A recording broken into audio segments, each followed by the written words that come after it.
ainda de pé, 1 aos Tessalonicenses, capítulo 4.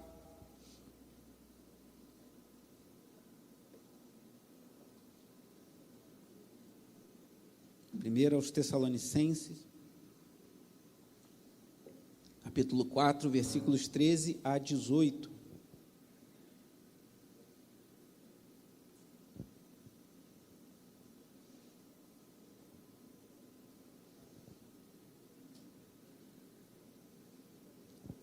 Primeira epístola de Paulo aos Tessalonicenses, capítulo 4, versos 13 a 18, diz assim a palavra do Senhor. Eu vou ler todo esse trecho, depois vou pedir aos irmãos que repitam comigo somente o último versículo, versículo 18. Diz assim a palavra de Deus: Irmãos, não queremos que vocês sejam ignorantes quanto aos que dormem, para que não se entristeçam como os outros que não têm esperança. Se cremos que Jesus morreu e ressurgiu, cremos também que Deus trará, mediante Jesus e com ele, aqueles que nele dormiram. Dizemos a vocês, pela palavra do Senhor, que nós, os que estivermos vivos, os que ficarmos até a vinda do Senhor, certamente não precederemos os que dormem. Pois dada a ordem, com a voz do arcanjo e o ressoar da trombeta de Deus, o próprio Senhor descerá dos céus, e os mortos em Cristo ressuscitarão primeiro. Depois nós, os que estivermos vivos, seremos arrebatados com eles nas nuvens, para o encontro com o Senhor nos ares, e assim estaremos com o Senhor para sempre. Consolem-se uns aos outros com essas palavras. Repita o 18, por favor.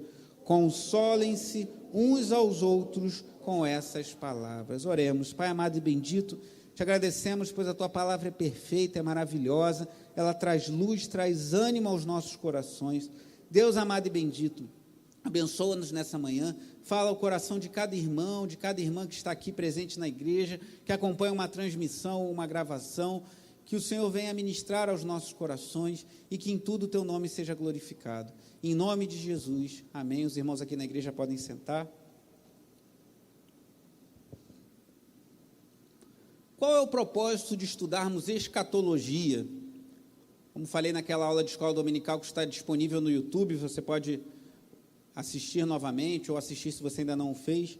A escatologia é o estudo da consumação de todas as coisas, das doutrinas relativas ao fim de todas as coisas. E o propósito da escatologia não é a gente ficar fazendo conta para descobrir o dia em que Jesus vai voltar, até porque isso não é possível. Não é a gente ficar com medo de ler Apocalipse, ou a gente ter um temor maior quando vai ler Apocalipse, ter uma reverência diferente, maior do que quando lê os outros livros. Não deve ser assim. Toda a Bíblia é inspirada por Deus e útil para nós.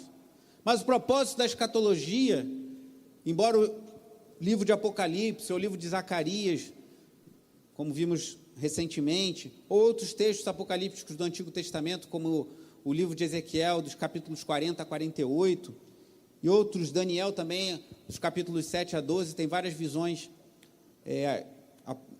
relativas à escatologia. Embora isso possa parecer um pouco complexo, o propósito é bem simples, irmãos. É mostrar para nós que o nosso Deus é o Senhor do universo, que Ele está no controle, nada foge ao controle dEle, e nós podemos confiar e descansar em suas mãos.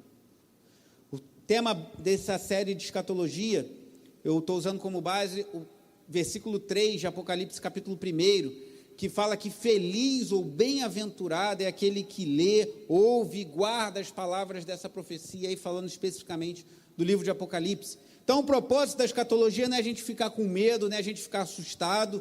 O propósito da escatologia é nos mostrar que o nosso Deus é soberano e nós descansarmos na promessa de que um dia estaremos para sempre com o Senhor. Amém? E aqui em Tessalônica, o que nós vemos é que Paulo escreve a uma igreja, que ele, lá em Atos, você vê que ele esteve naquela cidade, e por 3 dias ele pregou na sinagoga, e ali se constituiu uma igreja, e era uma igreja fiel, uma igreja que temia a Deus. Vá comigo lá em 1 Tessalonicenses capítulo 1, vamos dar um breve, bem rápido panorama dessa carta. Confesso aos irmãos que foi difícil pregar a segunda parte do capítulo 4, que a primeira parte do capítulo 4 é tão maravilhosa, irmãos, dá vontade de pregar tudo, mas no tempo certo falarei sobre isso. A palavra de Deus é toda perfeita, irmãos. Mas aqui no capítulo 1 de 1 Tessalonicenses, logo no versículo 2, nos versículos 2 e 3, diz assim: sempre damos graças a Deus por todos vocês, mencionando-os em nossas orações. Lembramos continuamente diante de nosso Deus e Pai o que vocês têm demonstrado, o trabalho que resulta da fé, o esforço motivado pelo amor e a perseverança proveniente da esperança em nosso Senhor Jesus Cristo. Paulo fala dessa tríade, que ele cita também lá em 1 Coríntios 13, da fé, da esperança e do amor. Então fala que os tessalonicenses, eles tinham uma fé que fazia com que eles trabalhassem para Deus, um amor que fazia com que eles se esforçassem para o Senhor, e uma esperança que fazia com que eles perseverassem em Cristo. Então, era uma igreja fiel, era uma igreja que tinha fé, esperança e amor. Versículo 6, olha o que ele diz aqui: de fato, vocês se tornaram nossos imitadores e do Senhor, pois apesar de muito sofrimento, receberam a palavra com alegria que vem do Espírito Santo. Assim, tornaram-se modelo para todos os crentes que estão na Macedônia e na Acaia. Aquela igreja dos Tessalonicenses, mesmo passando por muito sofrimento, ela tinha alegria, porque a alegria do crente, irmãos, é uma alegria no Espírito Santo.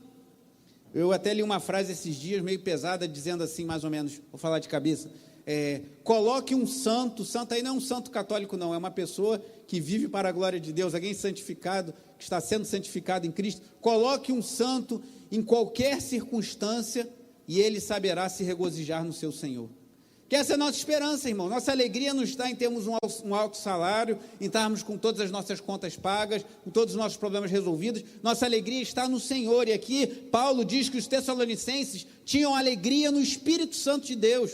E aí isso fez com que aquela igreja fosse um modelo para outras igrejas. Que bênção era essa igreja? Capítulo 2, versículo 13, mostra como eles eram dedicados à palavra de Deus. 2:13. Isso trazia alegria ao coração do apóstolo Paulo. Olha o que ele diz: também agradecemos a Deus sem cessar o fato de que, ao receberem da nossa parte a palavra de Deus, vocês a aceitaram, não como palavra de homens, mas conforme ela verdadeiramente é, como palavra de Deus, que atua com eficácia em vocês, os que creem. Então Paulo está dizendo, eles recebiam a palavra de Deus como deve ser recebida, como a palavra do Senhor. E aqui no capítulo 3, versículo 6, ele diz assim, agora, porém, Timóteo foi lá em Tessalônica e trouxe um relatório para Paulo. E olha o que diz o verso 6 do capítulo 3. Agora, porém, Timóteo acaba de chegar da parte de vocês, dando-nos boas notícias a respeito da fé e do amor que vocês têm. Só até aí. Observe que falou da fé e do amor, está faltando o quê? Qual que está faltando? A esperança, mas sobre isso a gente vai falar daqui a pouquinho. Mas olha o que diz o verso 8. Pois agora vivemos, visto que vocês estão firmes no Senhor. 4, versículo 1. Quanto ao mais, irmãos, já os instruímos acerca de como viver a fim de agradar a Deus. E de fato, assim vocês estão procedendo. Agora pedimos e exortamos a vocês no Senhor Jesus que cresçam nisso cada vez mais. Então o que Paulo está falando? Aquela era uma igreja que tinha fé, era uma igreja que tinha amor, era uma igreja que estava firme no Senhor, era uma igreja que permanecia com a alegria do Espírito Santo, mesmo em meio a sofrimento, era uma igreja que se tornou modelo para outras igrejas, era uma igreja fiel ao Senhor, era uma igreja que já era instruída em como viver e agradar a Deus, e Paulo fala, só cresçam nisso. Mas o que nós vemos aqui, no texto que nós lemos, é que havia uma questão que estava incomodando aqueles irmãos. Havia um ponto que estava trazendo angústia aos seus corações. E aqui eu aprendo uma coisa, irmãos. Mesmo igrejas, e a gente pode trazer isso para o âmbito individual, mesmo cristãos firmes, amorosos, que têm fé, que buscam glorificar a Deus com as suas vidas, que valorizam a palavra de Deus, mesmo esses podem passar por seus momentos de dúvidas e angústias. Talvez você esteja na igreja, servindo ao Senhor com dedicação há muitos anos, e aconteceu algo na sua vida e você falou, meu Deus, mas e agora? Os tessalonicenses estavam com uma dúvida, os tessalonicenses estavam com uma questão acerca da esperança. Talvez por isso, eu não tenho como garantir isso, estou conjecturando aqui, talvez por isso, lá no capítulo 3, verso 6 que nós lemos, Paulo fala que recebeu de Timóteo boas notícias acerca da fé e do amor dos tessalonicenses, mas ele não menciona a esperança. Porque o que estava acontecendo aqui, irmãos? Os tessalonicenses estavam em dúvida sobre o que acontecia com aqueles que morriam no Senhor. Pessoas da igreja estavam morrendo, talvez por causa natural, talvez por conta da perseguição. E eles ficavam em dúvida: o que acontece quando alguém morre? Isso começou a gerar angústia neles. Eles estavam entendendo que Jesus voltaria, eles estavam entendendo os propósitos de Deus, mas eles tinham essa dúvida. E aí eu aprendo uma segunda coisa. Primeiro, que cristãos fiéis, dedicados, podem ter dúvidas. A gente tem uma ideia, às vezes, meio errada na igreja, de que se o cristão tiver dúvida, ele está em pecado. Não necessariamente. Não devemos duvidar de quem Deus é, duvidar da sua majestade, mas passamos por angústias e dúvidas, e Deus sabe disso. Veja quantos salmos são de lamento. Inclusive o Salmo 88 é um salmo que só tem lamentos, e no final ele fala que as suas companhias são apenas as trevas. Então o cristão, assim como o salmista no Antigo Testamento, passa por momentos de dúvidas e dificuldades, e devemos nos voltar para o Senhor. E uma segunda coisa é que doutrina é muito importante na vida da igreja, irmãos. Que esses irmãos eram fiéis, esses irmãos eram dedicados, mas eles estavam com uma dúvida em relação a essa doutrina, acerca de o que acontece com aqueles que morrem. E isso estava gerando angústia nos seus corações e tristeza. Eu não sei você, irmãos, mas eu já morei de aluguel, já morei em casa própria. Deus me deu a graça, a minha e a minha esposa, de termos o nosso apartamento simples, mas pudemos financiar na época do nosso casamento. Mas num período nós moramos de aluguel. E antes de casar, a minha família, a gente morou de aluguel por muitos anos, e depois Deus concedeu graça à minha mãe de comprar um cantinho para ela também. E eu não sei se você já teve essa experiência de morar de aluguel e morar em casa própria. Alguns só moraram em casa própria, outros só moraram de aluguel. Mas se você, assim como eu, já teve essas duas experiências, é curioso, irmãos, porque quando você vive numa casa sua, você acaba tendo um cuidado maior. E aí vale um alerta aqui: se você mora de aluguel, não bagunce a casa ou o apartamento onde você mora, cuide, zele, tudo. Mas naturalmente, você tem um olhar mais cuidadoso, você faz mais planos e projetos quando a casa é sua do que quando é alugada.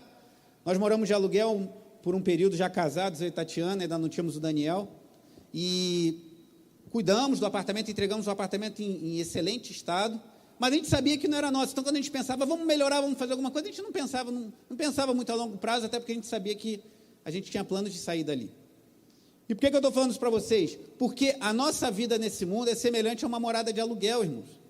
Nós estamos, entre aspas, de aluguel nesse mundo, porque Cristo vai voltar e nós habitaremos em novos céus e nova terra, nessa mesma terra renovada pelo poder do Senhor. Então nós devemos cuidar como você que mora de aluguel, como eu morei de aluguel por muito tempo, cuidar das nossas casas, cuidar de tudo direitinho, honrar a Deus com isso, mas saber que você não vai ficar ali para sempre. Nós não moraremos nessas condições para sempre, irmãos. Então, a nossa esperança acerca do futuro é muito prática, porque se você tiver a sua esperança, como diz Paulo aos Coríntios, em 1 Coríntios 15, se as suas esperanças em Cristo, se a sua esperança em Cristo se limita às coisas desse mundo, somos os mais infelizes dos homens. A gente precisa olhar que Deus tem uma casa própria, entre aspas, uma morada eterna que está sendo preparada para nós. E estamos aqui de passagem. Moramos de aluguel nesse mundo, amém? E devemos entender assim. Mas o que estava acontecendo com os Tessalonicenses?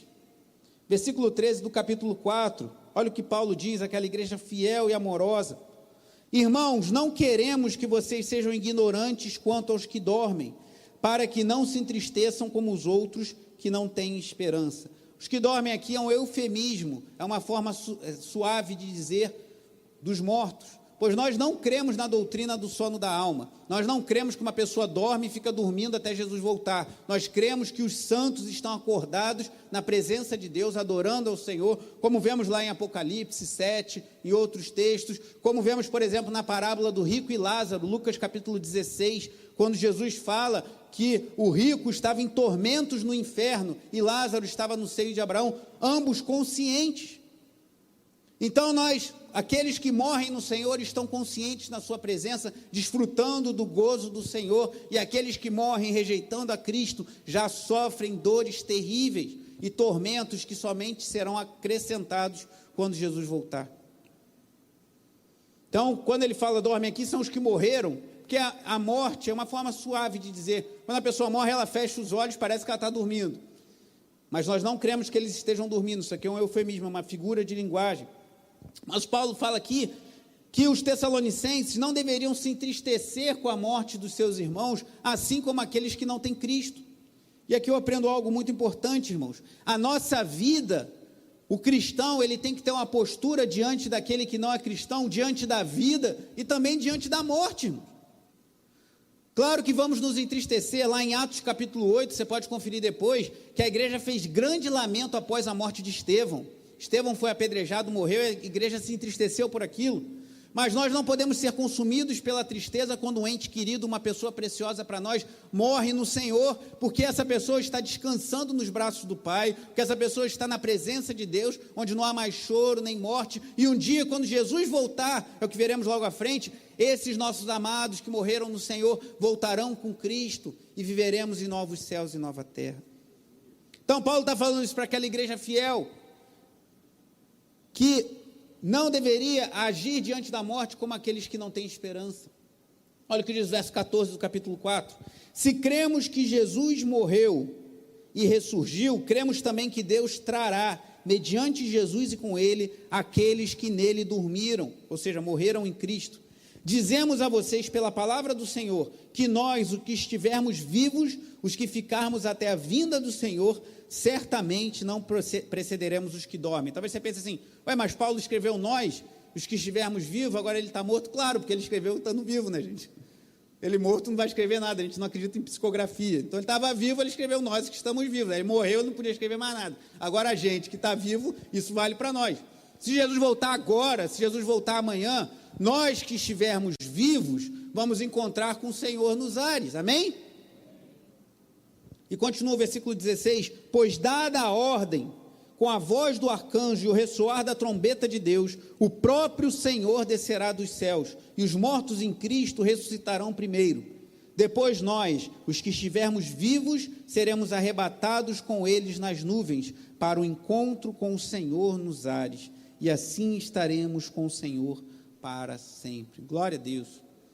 Alguns que creem no arrebatamento secreto entendem que isso é uma descrição do arrebatamento secreto, é uma doutrina muito nova na igreja, na história da igreja. A igreja não pensou assim por 1800 anos, então não somos obrigados a pensar assim, respeito quem pensa assim, mas essa não é a única leitura que você pode fazer desse texto, que haverá um arrebatamento secreto, que Jesus vai pegar esse, vai voltar para o céu, vai para algum lugar com eles, baseado em João 14, que fala que Jesus está preparando morada e que quando ele voltar, ele nos levará junto com ele. Essa é uma visão, mas não necessariamente é a única.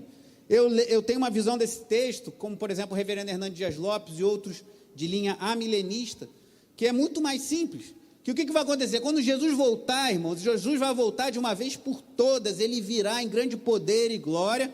Os que morreram em Cristo vêm em espírito, porque nós não fomos criados para ser só espírito. A morte é um intruso na criação, e por causa da morte nós fomos separados, mas aqueles que vêm em Cristo, que estão em espírito na presença do Senhor, conscientes, voltarão com Cristo e seus corpos serão ressurretos. Como vai ser isso? Não sei. Pessoa que morreu há 10 anos, como é que seu corpo vai ser ressuscitado? E quem morreu há 1000 anos? E Paulo? Isso vale para Paulo, que morreu há quase 2000 anos. Não sei, mas o nosso Deus é poderoso para criar todas as coisas por intermédio da sua palavra. Ele não é poderoso para recriar? Claro que é, irmãos. Deus é poderoso. Essa é a nossa fé. Nós cremos aquilo que a teologia chama de criação ex nihilo, é uma palavra latina, do nada. Deus criou tudo do nada. Ele deu uma palavra e do nada tudo passou a existir. Então ele pode sim trazer os salvos em espírito e ter os seus corpos ressurretos e eles terem um novo corpo glorificado, como foi Jesus. E nós, se estivermos vivos quando isso acontecer, teremos o nosso corpo no piscar de olhos transformado e estaremos com o Senhor para sempre. Paulo fala sobre isso em 1 Coríntios 15 também. Ele fala sobre isso, até porque os gregos tinham muita dificuldade com o corpo. Então eles tinham muita dificuldade em entender que Deus poderia abençoar um corpo, matéria, ressurreto, como era o corpo glorificado de Jesus. E aí Paulo dedica o capítulo 15, que é um capítulo enorme, a falar sobre isso. São mais de 50 versículos a explicar isso lá para os de Corinto, não os corintianos, né? Os de Corinto, sobre essa questão.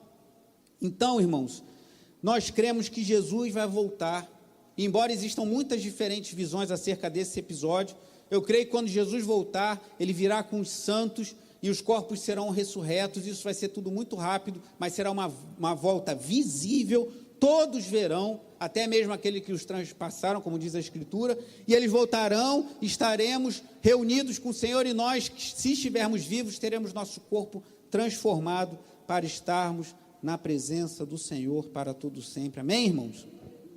Lá em 1 Coríntios 15, 51, não precisa abrir, diz assim: eis que digo um mistério, nem todos dormiremos, mas todos seremos transformados, num momento, num abrir e fechar de olhos, ao som da última trombeta, pois a trombeta soará, os mortos ressuscitarão incorruptíveis, e nós seremos transformados. Também esse texto não necessariamente significa que teremos 1, 2, 3 ressurreições, pode significar simplesmente isso. O mistério que Paulo está falando aqui é revelado por Deus. Nem todos dormiremos, ou seja, nem todos morreremos, alguns estarão vivos quando Jesus voltar, mas todos seremos transformados, porque todos nós que morrermos em Cristo, ou estivermos vivos no Senhor, teremos um novo corpo glorificado, e num momento, no abrir e fechar de olhos, ao som da última trombeta, os mortos ressuscitarão incorruptíveis, e nós que estivermos vivos seremos transformados. Essa é a nossa esperança, irmãos. E voltando lá a 1 Tessalonicenses, capítulo 4, aí nós vemos a importância e o aspecto prático da teologia e da escatologia em particular, que diz assim, consolem-se uns aos outros com essas palavras, irmãos. Isso tudo que eu estou falando nessa manhã, não é para a gente ficar lendo livros e ficar se interessando por doutrinas e teologia, embora isso tenha o seu lado bom, mas o propósito é trazer consolo, irmãos. Você está passando por dificuldade, por angústia, saiba que um dia o Senhor voltará e nós nos encontraremos com Ele nos ares, e o final do versículo 17 é maravilhoso: assim estaremos com o Senhor para sempre. Essa é a nossa esperança, irmão. A nossa herança maior não é termos as riquezas desse mundo, não é termos casas, carros, status, likes nas redes sociais. A nossa herança não é essa, a nossa herança é o próprio Senhor. Nós desfrutaremos eternamente da presença de Deus, isso está garantido, louvado seja Deus. Por isso que cantamos com alegria essa manhã: Jesus virá na glória do poder. Achei essa música, eu já ouço essa música há muito tempo. O Estênio Marços, ele é muito, muito especial, ele tem composições muito, muito abençoadoras. E naquele trecho, vou achar minha mensagem que eu passei, quando ele fala, singrando os ares, singrar é um verbo que significa percorrer, é usado muito para navegação. Imagina um navio percorrendo no mar, e ele usa isso, uma analogia, a gente subindo para encontrar com Jesus. Singrando os ares ao encontro do meu rei, o povo seu emocionado 1000 louvores vai render, Jesus virá na glória do poder, um novo céu e nova terra, tudo novo há de fazer, Jesus virá na glória do poder. Amém, irmãos? Essa tem que ser a nossa esperança. Mas eu estou passando por dificuldade financeira, eu estou passando por lutas, ore e clame ao Senhor, como fizemos ontem na consagração. Inclusive o diácono Guilherme trouxe uma palavra muito abençoada sobre a bênção de Jacó a Benjamim. Quem esteve aqui pode confirmar isso, e fomos muito abençoados com momentos de oração. Então vamos orar, clamar ao Senhor, pedir a Deus. Eu orava pedindo a Deus, falando para os irmãos, vamos pedir a Deus que opere milagres em nosso meio, que a gente ouça testemunhos como eu tenho ouvido, de cura, de pessoas entrando por essas portas possessas por demônios e sendo libertas no poder do nome de Jesus. Vamos orar que Deus opere milagres, que Deus transforme vidas, transforme famílias. Vamos orar por isso, mas a nossa maior esperança não está nisso, irmãos. A nossa maior esperança está que Jesus Cristo voltará e nós estaremos para sempre com Ele, amém? E os Tessalonicenses, aquela igreja fiel, aquela igreja abençoada, aquela igreja amorosa, aquela igreja que trabalhava pela fé, que se esforçava no amor, ela tinha perdido isso de vista. Não podemos perder essa esperança, irmãos. E Paulo, com muito amor aqui, ele exorta os irmãos acerca dessas coisas. E aí ele continua aqui. Então, o primeiro ponto que eu queria trazer desse texto, a consolação que nós temos: consolai-vos uns aos outros. Isso que eu estou falando para vocês não é só para falar de púlpito, é para nós falarmos entre nós, é para você falar para um irmão da igreja que está passando por dificuldade: olha, fique em paz. Talvez alguém que perdeu um ente querido, morreu no Senhor e está sendo consumido pela saudade, pela tristeza. Olha, fique em paz, um dia você vai reencontrar o seu ente querido, porque Jesus vai voltar com ele dos céus. Essa esperança, esse consolo sobrenatural do Senhor. Então, a primeira consolação: estaremos com o Senhor para sempre. E a segunda, aqui no capítulo 5, fomos destinados à salvação. Nós, crentes em Jesus Cristo, temos um destino certo, irmãos.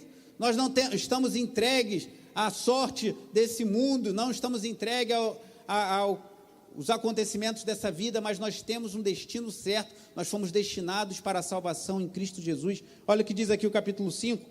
Irmãos, quanto aos tempos e épocas, versículo 1, não precisamos escrever, pois vocês mesmos sabem perfeitamente que o dia do Senhor virá como ladrão à noite.